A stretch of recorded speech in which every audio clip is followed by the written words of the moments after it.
ada informasi para kecil di Aceh Besar akan ikut bintek ke Thailand. Saya tidak tahu apa korelasinya, apa hubungannya bintek ke Thailand. Apakah ingin menyaksikan soal keunggulan pertanian di sana atau hanya sekedar jalan-jalan ke Pattaya? Saya juga tidak tahu itu.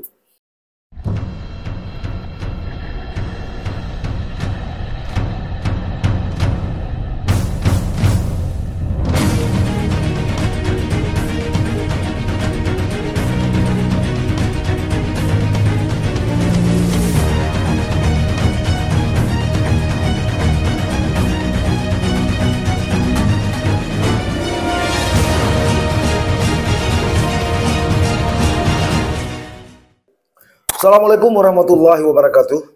Sahabat Titik Balik, kembali kita bertemu membedah isu-isu, kasus-kasus, serta persoalan data, fakta, dan peristiwa secara tajam, terpercaya, dan mendalam melalui kupasan Titik Balik bersama saya, Saleh Abdullah Channel.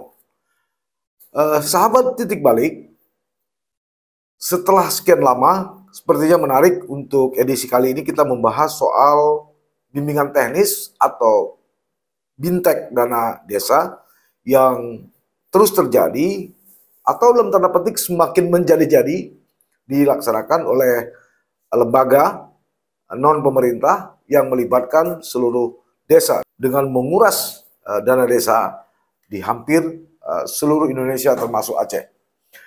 Sahabat Titik Balik, bintek ini dimulai sejak tahun 2015 atau setahun setelah Joko Widodo terpilih sebagai Presiden Republik Indonesia pada tahun 2014 setelah Presiden Susilo Bambang Yudhoyono.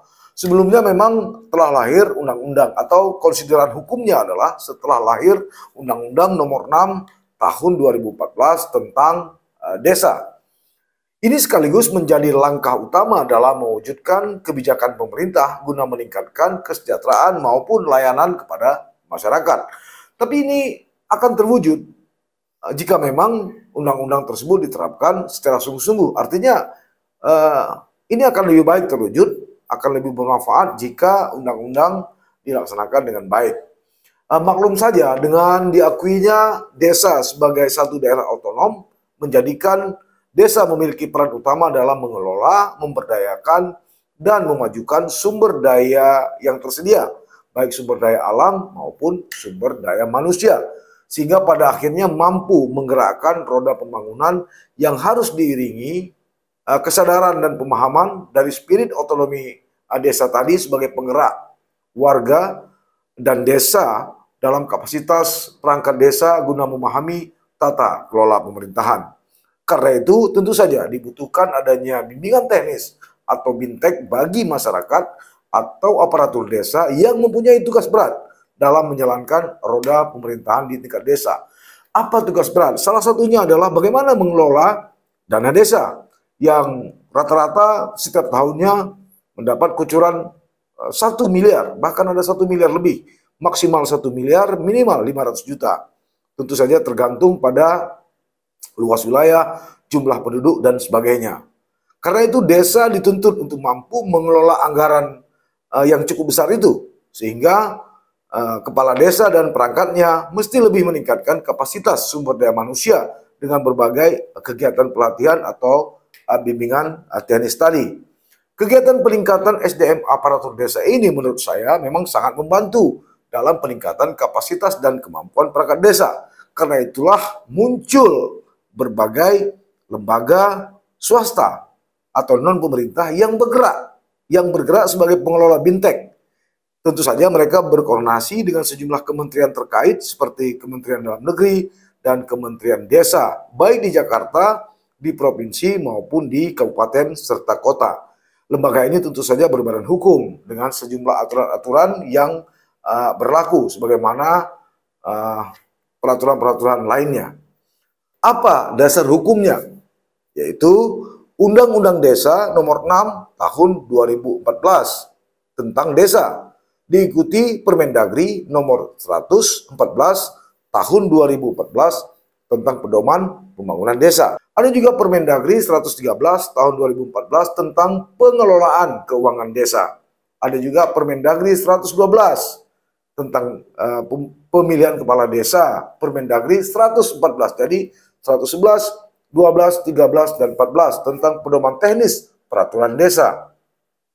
Termasuk Permendagri nomor 47 tahun 2016 tentang administrasi pemerintahan desa dan Permendagri nomor 1 tahun 2017 tentang penataan desa dan Permendagri tahun nomor 20 tahun 2018 tentang pengelolaan keuangan desa.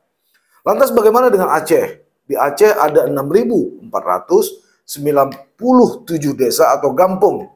Untuk tahun 2001 misalnya ada alokasi sekitar 4,985 triliun lebih dana yang masuk ke Aceh dari pusat. Tahun 2022 ada 4,669 triliun lebih dan tahun 2023 ini ada 4,76 triliun lebih atau naik sekitar 91 miliar. Ada desa atau per desa ada yang mendapat maksimal seperti saya katakan tadi 1 miliar dan minimal 500 juta. Tentu sangat tergantung dengan jumlah penduduk, luas wilayah, serta pertimbangan lainnya.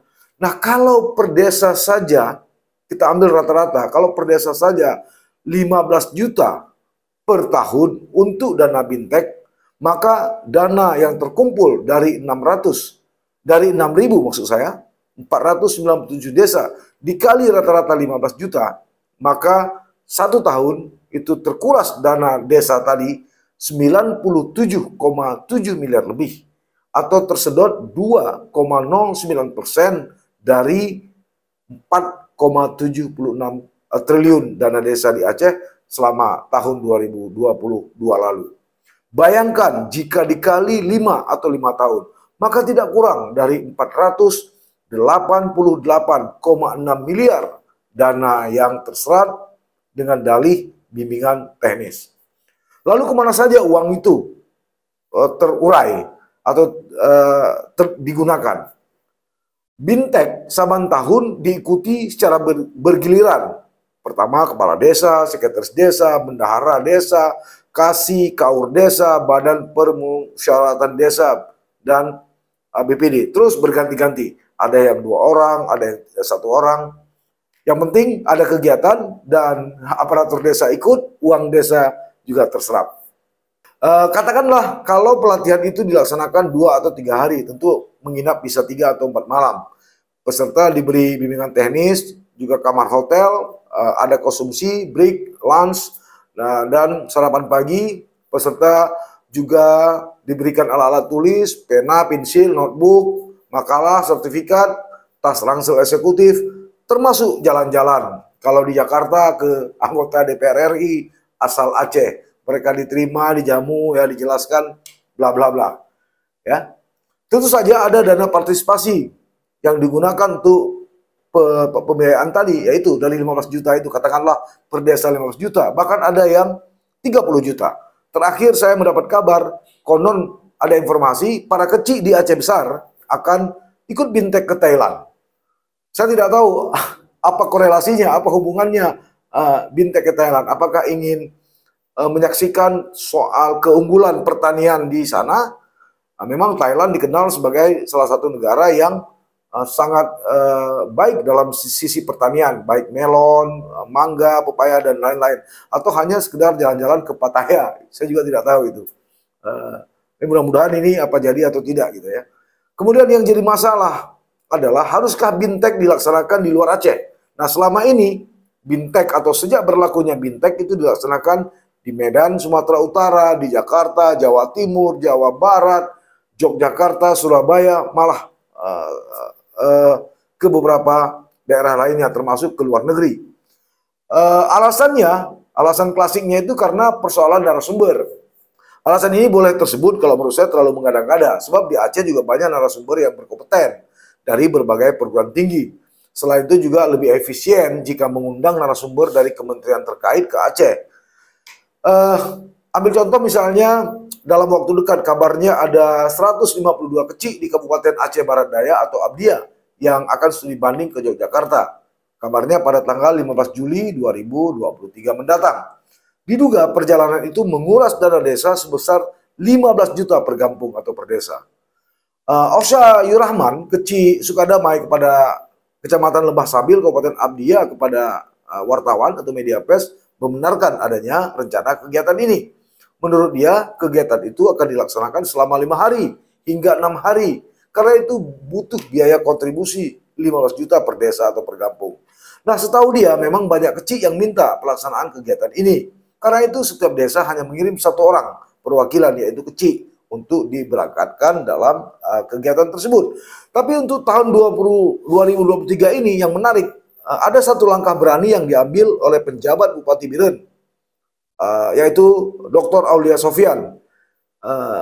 Dia melarang Bintek di Kabupaten Biren itu dilaksanakan di luar Aceh seperti tahun-tahun sebelumnya.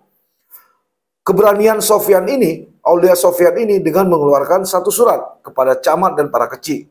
Nah, dia menyebut di dalam suratnya itu agar melaksanakan atau mengikuti Bintek di Kabupaten Biren tidak boleh keluar, tidak boleh ke Medan, tidak boleh ke Jakarta, di Kabupaten Biren. Jadi Bintek itu dilaksanakan di Kabupaten Biren. Tentu saja ini akan sangat menghemat biaya. Kalaupun ada ya sekitar 5 juta lah untuk biaya hotel, makan, dan lain-lain. Daripada keluar daerah membutuhkan sampai 30 juta. Ini harus diberi apresiasi luar biasa. Kalau memang para camat dan Aulia Sofyan konsisten dengan suratnya itu. Selama ini Bintek dilaksanakan oleh lembaga non pemerintah seperti yang saya sebutkan tadi. Tapi memang mereka mendapat dukungan dari Muspida Kabupaten Kota. Kenapa? Mereka selama ini begitu mulus, begitu lancar melaksanakan Bintek di Jakarta atau di luar Aceh. Patut diduga ada share keuntungan atau bagi-bagi rezeki. Ada oknum kepala daerah, ada oknum kepolisian, kejaksaan, ketua DPR, dan lain-lain. Termasuk kabarnya rezeki ini juga dibagi untuk para wartawan. Jadi ada oknum-oknum wartawan juga yang kecipratan agar tidak mengkritik, tidak menulis pelaksanaan kegiatan ini. Ada sejumlah kecil di Kabupaten Biren yang mengaku kepada saya, mereka tidak dapat menolak untuk tidak mengikuti Bintek sebelumnya. Kenapa? Begitu mereka menolak dilaksanakan Bintek, dia akan didatangi oleh oknum aparat penegak hukum. Katakanlah dalam hal ini oknum polisi ataupun oknum wartawan datang ke desa itu. Mereka bertanya kenapa tidak ikut Bintek, alasannya bla bla bla. Lalu baik si oknum kepolisian maupun si wartawan tadi mencoba membalikkan isu, mempertanyakan kemana dana desa itu digunakan, untuk apa. Nah, ini kan tentu saja dalam tanda petik ancaman yang sangat halus, tapi ini mengena. Lalu sejumlah kecil itu kepada saya mengaku daripada mereka ribut dan bermasalah, akhirnya ya terpaksa ikut saja dengan skenario ataupun agenda pelatihan Bintek. Pertanyaan lagi, apakah Bintek ini bermanfaat? Tentu ada bermanfaat, setidaknya bermanfaat bagi informasi soal teknis dan lain-lain. Tapi kalau setiap tahun dengan pergi bergiliran kemudian mengeluarkan dana yang begitu besar dan pelaksanaan di luar daerah, tentu ini lebih banyak unsur jalan-jalan dan main. Sebelumnya atau sebelum Undang-Undang Desa ini dikeluarkan atau disahkan DPR RI, kegiatan-kegiatan Bintek ini juga dilakukan oleh lembaga-lembaga non pemerintah. Hanya saja beda, tidak fokusnya kepada desa atau kepala desa. Dulu ada bimbingan teknis penyusunan anggaran untuk olahraga, bimbingan teknis untuk penyusunan perangkat pemuda dan lain-lain lah. Dan ini merupakan bisnis atau ladang bisnis baru oleh kelompok-kelompok atau oknum-oknum tertentu, baik di pusat Jakarta, di provinsi maupun di kabupaten kota, yang berkolaborasi dengan oknum pimpinan daerah. Tentu saja sekali lagi ini tidak gratis, pasti ada bagi-bagi kue. Ya, berapa besar kue itu tentu mereka lah yang tahu. Demikian, sampai bertemu. Assalamualaikum warahmatullahi wabarakatuh. Jangan lupa like, komen, dan subscribe. Serta aktifkan lonceng notifikasi.